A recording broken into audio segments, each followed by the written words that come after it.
예, 성탄절이 이번 주 금요일의 성탄절입니다. 한번 우리가 성탄의 인사를 미리 한번 해볼까요? 예, 메리 크리스마스 한번 인사를 한번 나눠보겠습니다. 가정에서도 메리 크리스마스, 웃으면서 메리 크리스마스. 비록 많은 것들이 어색하고 또 좀 평상시와 다르게 받아들일 수 없는 많은 일들이 우리에게 지금 있습니다. 그렇지만 우리는 여전히 믿음으로 주님을 바라보면서 또 이 성탄이 우리의 삶 가운데 그대로 하나님의 말씀이 우리의 삶의 현장 속에 이루어지는 그런 복된 성도들의 삶이 되어지기를 간절히 원합니다. 역사학자 토인비는 미래를 산다라는 이 책에서 이런 말을 합니다. 인류 역사 이래 죄가 없던 때 죄가 없는 나라, 죄가 없는 민족은 단 한 번도 없었다라고 말했어요. 그런데도 어떤 나라는 건재하고 또 어떤 나라는 망하였죠. 나라가 망하는 이유 세 가지를 이 책에서 말하는데요. 그 첫째가 역사에 대해서 책임지는 사람이 없다는 거예요. 정치, 경제, 군사 등 모든 문제의 책임이 누구에게 있습니까? 아무도 책임지지를 않는 거예요. 책임을 남에게 전가합니다. 책임 소재가 분명하지 않기 때문에 나라가 망한다는 거예요. 두 번째는요, 집단 행동입니다. 일반적으로 집단 행동이 정당화되는 경우가 많은데 많은 사람이 주장한다고 다 옳은 것이 아니라는 거죠. 집단 행동으로 악한 세력이 정당화될 때 나라가 망한다는 거예요. 세 번째는 자기 중심주의입니다. 내 생각, 내 지식, 내 철학, 내 욕심 등 자기 중심이 나라를 망하게 한다는 거죠. 사실 이 세상의 나라는 완전한 나라가 없어요. 이 세상의 나라는요, 영원한 나라도 없습니다. 그래서 마태복음 6장에 보면요, 예수님이 이렇게 기도하라고 가르쳐 주시죠. 나라가 임하옵시며, 한번 따라해 볼까요? 나라가 임하옵시며. 예수님이 우리에게 가르쳐 주신 기도문이죠. 주기도문 그 내용에 나라가 임하옵시며 이렇게 기도하라고 가르쳐 줍니다. 어떤 나라가 임하기를 기도하는 거예요? 하나님의 나라. 하나님의 나라가 임하기를, 하나님의 나라가 더 확장되기를, 하나님의 나라를 우리의 삶 속에 누릴 수 있도록 그렇게 기도해야 된다는 거죠. 하나님의 나라가 이 땅에 이루어지기를, 하나님의 나라가 우리의 가정에, 우리 사는 모든 사회 가운데 하나님의 나라가 임하기를 기도하라고 말씀합니다. 하나님의 나라는 어떤 나라입니까? 하나님이 다스리는 나라, 하나님의 지배를 받는 나라입니다. 하나님이 왕이 되셔서 다스리는 나라입니다. 예수님을 믿는 사람은 하나님의 나라를 세워가야 합니다. 그저 잘 살면 된다, 이게 아니라는 거예요. 하나님의 나라 안에서 잘 살아야 가치가 있고 의미가 있는 거지, 하나님의 나라와 상관없이 잘 살겠다, 그것이 안 된다는 거예요. 불가능하다는 거예요. 예수님을 믿는 사람은 하나님의 나라를 세워서 하나님의 다스림을 받으며 사는 하나님 나라의 백성이 되어야 합니다. 오늘 우리 말씀에 보면요, 하나님께서 하나님의 나라를 세우시기 위해서 예수님을 이 땅에 보내주시고 하나님의 영으로 강림하게 하시고, 성령님이죠, 또 예수님을 왕으로 세우셔서 평화의 나라가 되게 하시는 것을 볼 수가 있습니다.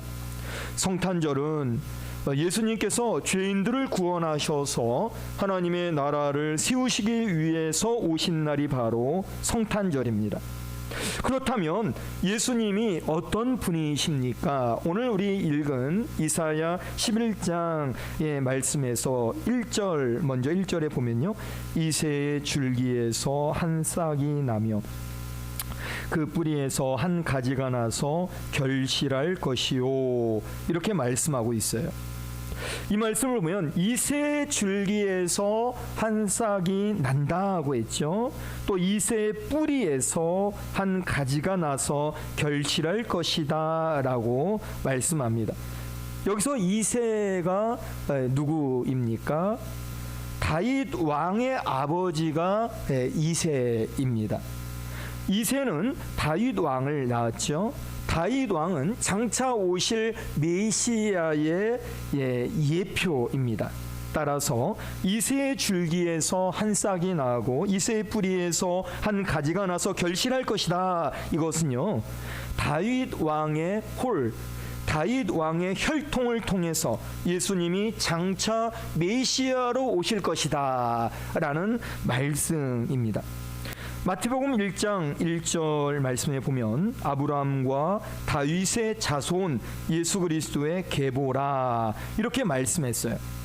예수 그리스도는 이새의 아들 다윗 왕의 자손으로 이 세상에 오셨습니다.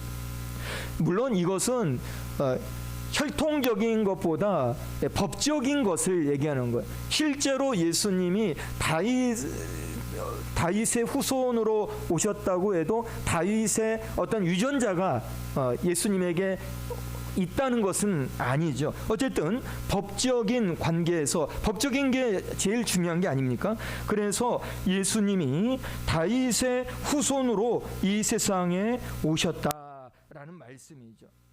예수님은 다윗 왕의 자손으로 오신 것은 하나님이 다윗 왕과 약속하신 대로 예수님을 이 땅에 보내주셨다라는 말씀입니다.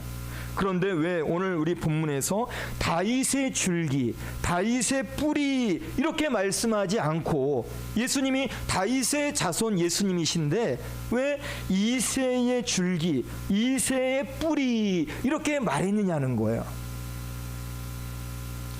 여러분, 이새는요 귀족도 왕족도 아닙니다.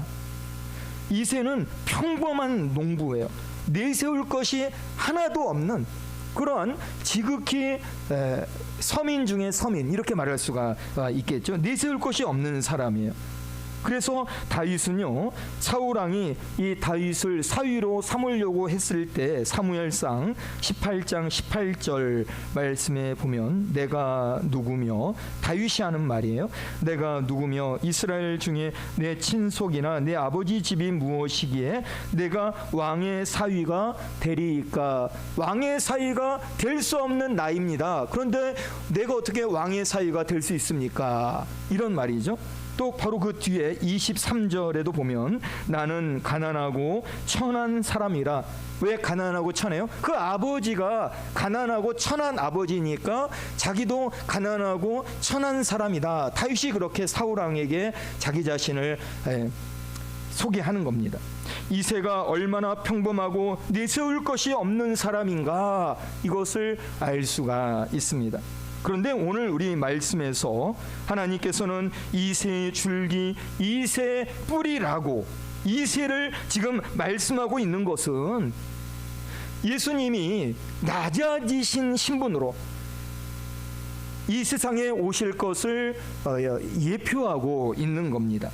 실제로 예수님은 이 땅에 오신 것을 보면은 평범한 목수였던 요셉, 그 아버지가 정말 평범한 사람 요셉이었고요. 또 그 어머니 마리아는 시골 처녀 이 마리아입니다. 요셉과 마리아를 통해 이 땅에 오셨어요. 그것도 마국간에서 태어나셨고 구유의 노이셨습니다. 예수님은 낮아지신 신분으로 이 세상에 오셔서 제자들의 발을 씻기시기까지 낮아지시고 십자가에 죽으시고 무덤에 장사되기까지 낮아지신 모습으로 섬기시고 사랑하시고 우리를 구원해 주셨습니다. 그런데 오늘 우리 본문 2절에 보면은요 그의 위는 예수님을 말씀하죠. 그의 위에 여호와의 영, 성령입니다. 여호와의 영 곧 지혜와 총명의 영이요 모략과 재능의 영이요 지식과 여호와를 경외하는 영이 강림하시리니 이렇게 말씀합니다. 그의 위, 예수님의 위에 여호와의 영 성령님이 강림하셨다고 했습니다. 여호와의 영은 지혜와 총명의 영이라고 했습니다. 모략과 재능의 영입니다. 지식과 여호와를 경외하는 영입니다. 여호와의 영이 누구세요? 성령이십니다. 예수님 위에 성령이 강림하신 것입니다. 예수님 위에 성령님이 강림하셔서 예수님은 성령으로 충만하시고 성령의 이끌림을 받으시고 성령의 능력을 행하시게 됩니다. 마태복음 1장 8절 말씀에 한번 같이 읽어볼까요? 예수 그리스도의 나심은 이러하니라. 그의 어머니 마리아가 요셉과 약혼하고 동거하기 전에 성령으로 잉태된 것이 나타났더니. 아멘. 예수님은 이 땅에 오실 때 성령으로 잉태가 되셨습니다. 마태복음 3장 16절에서 17절을 같이 읽겠습니다. 예수님께서 세례를 받으시고 하늘이 열리고 비둘기같이 내려 자기 위에 임하심을 보시더니 하늘로부터 소리가 있어 말씀하시되 이는 내 사랑하는 아들이요 내 기뻐하는 자라 하시니라. 아멘. 예수님께서 세례를 받고 물에서 올라오시게 되는데 하나님의 성령이 비둘기같이 예수님 위에 임하십니다. 마태복음 4장 1절에서 2절 말씀에 보면 그때 예수님께서 성령에게 이끌리어 마귀에게 시험을 받으러 광야로 가사 40일을 밤낮으로 금식하신 후에 줄이신지라 라고 말씀합니다. 예수님께서 성령에게 이끌림을 받아 광야로 가셨어요. 사도행전 10장 38절 말씀에 보면 하나님이 나사렛 예수님에게 성령과 능력을 기름 붓듯 하셨음에 그가 두루 다니시며 선한 일을 행하시고 마귀에게 눌린 모든 자를 고치시니 이는 하나님이 함께 하셨음이라 라고 말씀합니다. 하나님이 예수님에게 성령과 능력을 기름 붓듯 부어 주셨습니다. 누가복음 4장 18절에서 19절 말씀에 보면 주의 성령이 내게 임하셨으니 이는 가난한 자에게 복음을 전하게 하시려고 내게 기름을 부으시고 나를 보내사 포로된 자에게 자유를 눈먼 자에게 다시 보게 함을 전파하며 눌린 자를 자유롭게 하고 주의 은혜의 해를 전파하게 하려 하심이라 하셨더라 라고 말씀합니다. 하나님의 성령이 예수님에게 임하셨습니다. 토레이 목사님은 이런 말을 했습니다. 예수 그리스도는 우리에게 임하심 같은 성령의 능력에 힘입어 이 땅에서 사시고 생각하시고 역사하시고 가르치시고 죄를 회복하시고 승리하셨다라고 했어요. 예수님은 성령의 능력을 힘입어 이 땅에서 사셨어요.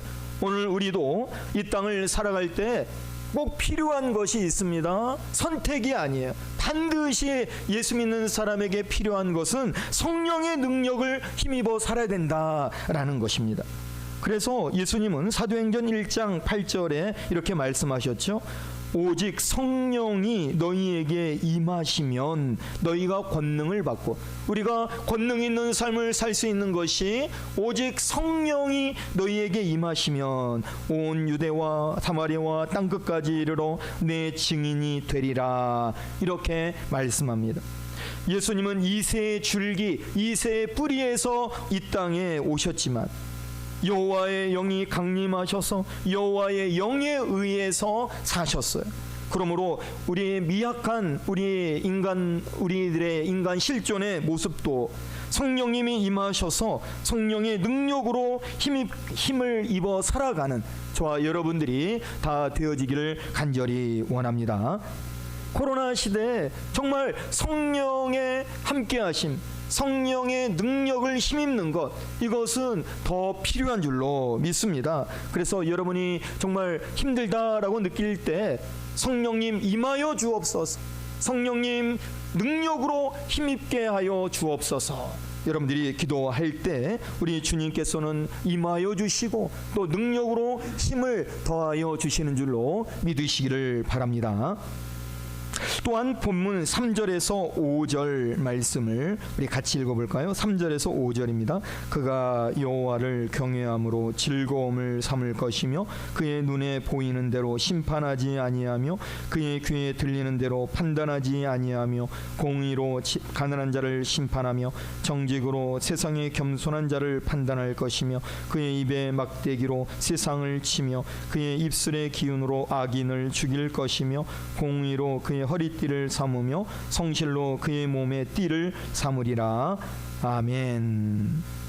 이 말씀을 보니까요, 여호와의 영이 강림하신 예수님께 어떻게 사역하실 것인가를 알 수가 있죠. 3절에서 5절에 살펴볼 첫 번째가 예수님은 여호와를 경외함으로 즐거움을 삼으셨다라고 말씀하고 있어요. 예수님은 여호와를 경외하는 것을 가장 즐거워하시는 분이시죠. 오늘 우리들도 그렇습니다. 하나님을 경외하는 것을 즐거움으로 삼아야 하는 것입니다. 두 번째는 예수님은 눈에 보이는 대로 심판하지 아니하며 귀에 들리는 대로 판단하지 않으시는 분이라고 그랬어요. 귀에 들리는 대로 판단하지 않는다. 오늘 우리들도 그렇습니다. 편견을 가지면 안 돼. 사람은, 인간 본성은 편견의 존재라고 말할 수 있어요. 인간 자체는 편견이 있을 수밖에 없어요. 그런데 그것을 우리가 극복해야 된다는, 이겨내야 된다는 거예요. 한쪽 말만 들으면 안 된다는 거예요. 종합적이고 포괄적으로 보고 듣고 생각해야 된다는 거죠. 세 번째는 예수님은 공의와 정직으로 심판하시며 판단하시는 분입니다. 예수님은 공의와 정직으로 심판하시며 판단하시는 분이시죠. 예수님은 불의와 부정이 없으세요. 예수님은 공의와 정직으로 행하시는 분이십니다. 오늘 우리들도 그렇습니다. 부족하지만 또 약하지만 그러나 공의와 정직으로 행하며 살아가도록 그렇게 우리의 방향성을 정하고, 나는 부족하지만 그래도 공의와 정직으로 행하며 살겠다, 이렇게 믿음의 고백과 믿음으로 살아야 하는 것입니다. 또 네 번째로 예수님은 공의로 허리띠를 삼으며 성실로 몸의 띠를 삼으시는 분이라고 말씀합니다. 허리띠를 띈다는 것은 싸울 준비가 됐다, 일할 수 있는 준비가 됐다라는 게 허리에 띠를 띈다라는 거예요. 예수님은 하나님 나라를 위해서 싸우시는 분이세요. 하나님 나라를 위해서 오늘도 예수님은 일하시는 분이십니다. 여러분, 오늘 우리들도 그렇습니다. 하나님의 나라를 세우고 하나님의 나라를 확장하고 하나님의 나라를 지키기 위해서 띠를 띠고 또 싸우는, 또 일하는, 움직이는 하나님 나라의 사람이 되어야 하는 것입니다. 예수님이 이 땅에 오셔서 하나님의 나라를 세우시고 교회를 세우시고 우리를 구원하셨어요. 예수님은 지금도 하나님의 나라를 세워가시고 교회를 세워나가시고 죄인들을 구원하고 계시는 분이십니다. 그러므로 예수님과 더불어, 예수님이 그렇게 하시니까 우리들도 예수님과 함께 하나님의 나라를 세워나가고 교회를 세워나가고 죄인들을 구원의 길로 인도하는 이러한 성도가 다 되어지기를 간절히 축원합니다. 더 나아가서요, 본문 6절에서 9절을 같이 읽겠습니다. 6절에서 9절입니다. 그때 이리가 어린 양과 함께 살며 포범이 어린 염소와 함께 누우며 송아지와 어린 사자와 살찐 짐승이 함께 있어 어린아이에게 끌리며 암소와 곰이 함께 먹으며 그것들의 새끼가 함께 엎드리며 사자가 소처럼 풀을 먹을 것이며 젖먹는 아이가 독사의 구멍에서 장난하며 젖된 어린아이가 독사굴에 손을 넣을 것이라. 내 거룩한 산 모든 곳에서 해됨도 없고 상함도 없을 것이니 이는 물이 바다를 덮음같이 여호와를 아는 지식이 세상에 충만할 것임이니라. 아멘. 이 말씀을 보니까요, 예수님이 이 땅에 오실 때 서로 원수이고 서로 해를 끼치던 것들이 함께 살게 된다, 이렇게 말씀하고 있어요. 이리와 어린 양이 만나면 이리가 어린 양을 잡아먹는 거예요. 표범과 어린 염소가 만나면 표범이 어린 염소를 잡아먹습니다. 송아지와 어린 사자와 살찐 짐승은 어린아이에게 해를 끼치는 거예요. 암소와 곰이 만나면 곰이 암소를 잡아 먹는 겁니다. 젖 먹는 아이가 독사의 구멍에서 장난치고 젖된 어린아이가 독사굴에 손을 넣으면 어떻게 돼요? 독사가 그것을 물어서 어린아이가 죽게 되는 거예요. 그런데 중요한 것은 그때 6절 시작에 그때라고 말씀하죠. 네, 그때가 언제예요? 예수님이 통치하시고 예수님이 다스리시는 때가 되면 서로 원수이고 서로 해를 끼치는 이러한 것들이 함께 누울 수 있고 함께 엎드리고 함께 먹고 함께 살 수 있다라는 말씀입니다. 한마디로 평화가 임하게 된다라는 말씀입니다. 예수님이 통치하시고 예수님이 다스리시는 때가 되면 평화가 임하게 된다고 말씀합니다. 여러분, 예수님은 평화의 왕이세요. 예수님은 평화를 주시는 분이세요. 예수님은 이 땅에 왜 오셨어요? 평화를 주시기 위해 이 세상에 오셨습니다. 예수님이 통치하시고 다스리시는 때가 되면 서로 원수이고 서로 해치던 짐승들도 평화를 누리게 되는데, 하물며 예수님이 십자가의 보혈로 구원하신 구원받은 성도들에게 얼마나 더 큰 평화를 주시겠어요? 짐승의 비유를 들어서 말씀했다면 짐승보다 우리가 더 비교할 수 없는 존재가 아니겠어요? 그러면 하나님께서 그러한 짐승 관계에서도 평화를 주시는 하나님이 인간 삶에 있어서 더 큰 평화가 예수 믿는 성도들에게 임한다라는 것을 우리가 분명히 믿을 뿐만 아니라 그것을 누려야 하는 것이죠. 그래서 예수 믿는 사람에게는 평화가 있어요. 예수님을 믿는 사람에게 심령의 평화, 가정의 평화, 삶의 평화가 있습니다. 예수님이 계시면 원수 관계도 평화의 관계가 됩니다. 해를 끼치던 관계에도 유익을 주는 평화의 관계가 되는 거예요. 예수님은 어떤 분이세요? 평화를 주시는 분이십니다. 할렐루야. 예수님은 평화를 주시기 위해서 십자가에서 희생제물, 화목제물이 되셔서 원수된 것들을 다 소멸하시고 하나님과의 관계가 어그러지고 막혀있는 것들을 하나님과의 관계를 회복하는 이러한 일들을 예수님이 이 땅에 오셔서 십자가의 죽으심으로 이루신 것입니다. 예수님은 십자가에서 희생제물이 되셔서 하나님과 인간이 평화를 누리게 하시고 인간과 인간이 평화를 누릴 수 있도록 그렇게 해 주신 것입니다. 그래서 예수님께서 이 땅에 탄생하셨을 때 누가복음 2장 13절에서 14절 우리 같이 읽겠습니다. 호련히 수많은 천군이 그 천사들과 함께 하나님을 찬송하여 이르되 지극히 높은 곳에서는 하나님께 영광이요 땅에서는 하나님이 기뻐하신 사람들 중에 평화로다. 아멘. 이 땅에 예수님이 이 땅에 오셨을 때 이 땅에서는 하나님의 기뻐하신 사람들 중에 평화로다. 예수님은 평화를 주시려고 이 세상에 오셨습니다. 예수님이 계시는 곳에 뭐가 있어요? 평화가 있어요. 예수님이 계신 곳에는 심령에도 가정에도 삶에도 나라에도 평화가 있습니다. 여러분, 이번 성탄절을 우리가 맞이하면서 사실 예수 믿지 않는 사람들은 성탄절 그러면 그 성탄절을 그냥 자기 좋을 대로 해석을 하는 거예요. 아, 성탄절 뭐 없는 것보다 낫지. 공휴일이잖아. 선물 주잖아. 뭔가 이렇게 마음이 우울한 것보다 뭔가 마음이 조금 좀 밝아지는 뭐 이러한 기분이잖아. 뭐 이렇게 성탄절을 생각하는 겁니다. 그런데 여러분, 이번 예수 믿는 저와 여러분들에게 성탄절을 맞이하면서 예수님 때문에 여러분의 마음에 평화가 충만하게 임하기를 간절히 축원합니다. 여러분이 속해 있는 모든 곳에 예수님의 평화가 임하게 되는 그런 놀라운 하나님의 은혜가 임하게 되기를 원합니다. 실제 역사에 나와 있는 얘기인데요. 1870년에 프랑스와 독일이 치열한 전투를 벌이고 있었어요.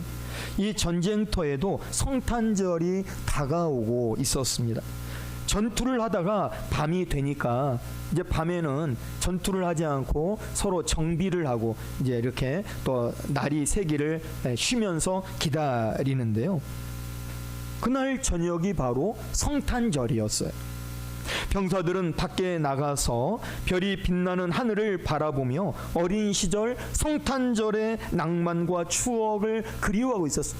야, 오늘이 성탄절인데 우리가 지금 이 전쟁터에 나와서 이게 무슨 고생인가, 그러면서 이 성탄절의 그 아름다움을 또 그들이 이렇게 바라보는 거죠. 그때 프랑스 군 진영에서 한 병사가 아름다운 테너 목소리로 찬양을 하는 거예요.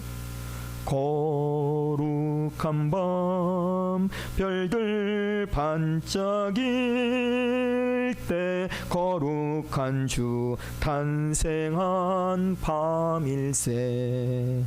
그러자 독일군 진영에서도 한 병사가 멋진 바리톤의 목소리로 그 찬양을 함께 부르는 거예요. 두 사람이 성탄 찬양을 부르자 프랑스군과 독일군의 병사들이 모두 총을 내려놓고 함께 그 찬양을 같이 부르기 시작하는 거예요. 병사들은 전쟁터에서 눈물로 찬양하며 성탄의 감격을 느낀 것입니다. 그날 밤 성탄 찬양으로 인해서 두 나라는 전쟁을 멈추고 휴전을 하게 되었다는 거예요. 여러분, 예수님이 계시는 곳에는 평화가 있는 줄로 믿습니다. 말씀을 맺겠습니다. 성도 여러분, 이 땅에 평화를 주려고 오신 예수님으로 인해서 여러분의 삶의 섬김의 평화, 가정의 평화, 삶의 평화를 누리며 살아가는 복 있는 성도가 되어지기를 간절히 축원합니다. 기도하겠습니다. 아버지 하나님, 감사합니다. 대림절 네 번째 주일, 예수님이 이 땅에 오심을 저희들이 믿음으로 바라보며 또 오늘 말씀 가운데 그 예수님으로 인하여 평화가 누려지는 저희들의 복된 삶이 될 수 있도록 함께하여 주옵소서. 비록 들려오는 소식은 저희들을 힘들게 하는 그런 어두운 소식이지만, 그러나 예수님을 믿기 때문에 예수님을 바라봄으로 성탄의 축복이, 성탄의 평화가 하나님의 자녀들 가운데 충만하게 임하여지기를 원하오며 예수님의 이름으로 기도드립니다. 아멘.